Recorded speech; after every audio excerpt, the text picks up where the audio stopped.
Hello guys, good morning. জুইসেন daily ব্লগে তোমাদের সবাইকে স্বাগত। তো গাইস কি বলবো, এত গরমের থেকে নিস্তার পাওয়ার জন্য আমরা রেডি হয়ে চলে গেছিলাম 5 দিন আগে মেয়ের সামার ভ্যাকেশনের ছুটি ছিল, সেই উপলক্ষে চলে গেছিলাম ওয়াটার পার্কে।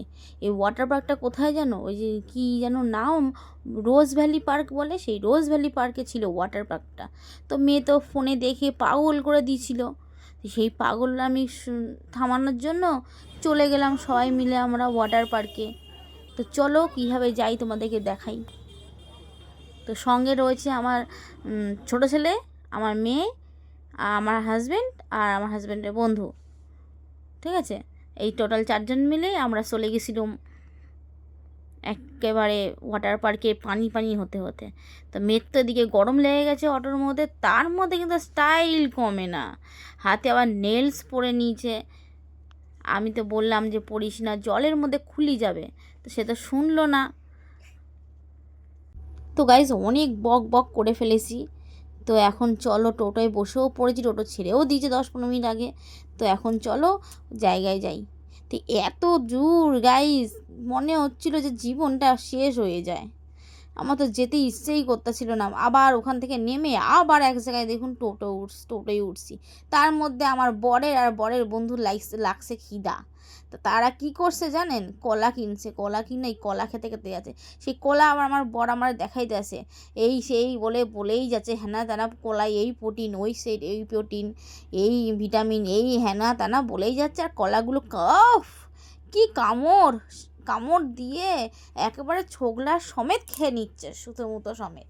তো সেই নিয়ে একটু হাসাহাসি করতেছিলাম আমরা। যাই হোক, তো গাই সবাই মিলে বক করতে চলে এসে গেছি পার্কের ওখানটায়। এই কখন আসবো করতে এসে গেছি। তো আমাদের সামনে এমন একটা জায়গায় নামায় দিল। ঠিক আছে গাইস, আমরা তো ভাবলাম মানে কোন একখান পাড়াঘাট মধ্যে ঢুকাই দিছে আমাকেও। তো যাই হোক, তো যেহেতু গাইস আইসা পড়ছি, তার জন্য আমার ছোট ছেলে এদিকে দেখে নাও, চোখে সানগ্লাসটা পরে ইয়ো করে দিল, এদিকে মেয়ে আমার করলো। যাই হোক, এসে পড়েছি, নাইমা পড়লাম স্ট্যান্ডের ওখানে, সবাই যে যার মতো নামলাম। ওরে বাবা, নাইমা দেখি গাড়ির লম্বা একটা লাইন। আমরা তো ভেবেই পারতাছি না যে কীভাবে যাবো। তারপরে তো ছেলে আমার বললো, আরে আর একটু চলো আর একটু হাঁটতে হবে। ওরে বলছি কেন আসলাম এই গরমের মধ্যে, উফ কি কষ্ট হচ্ছে গাইস, জানো না। যাই হোক, তার মধ্যে গিয়ে 1 ঘন্টা লাইন দিয়ে আমরা টিকিটটা কেটে নিয়েছিলাম একজনের। আমার মেয়ের খেয়েছিলাম চিলড্রেন, আর ছোটো ছেলের চিলড্রেন, ওরা যেহেতু ছোটো তাই ওদেরটা কেটেছি ছোটোদের, আর আমাদেরটা কেটেছি বড়োদের। তো চলো গাইস কীভাবে কী করি তোমাদের দেখাইতেছি, দেখে নাও।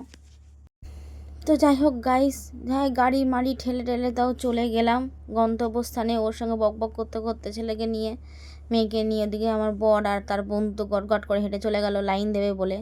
তা অবশ্যই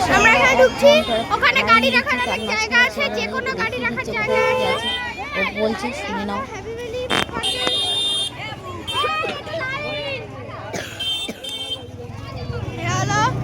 আজকে কি লাইন দেখো,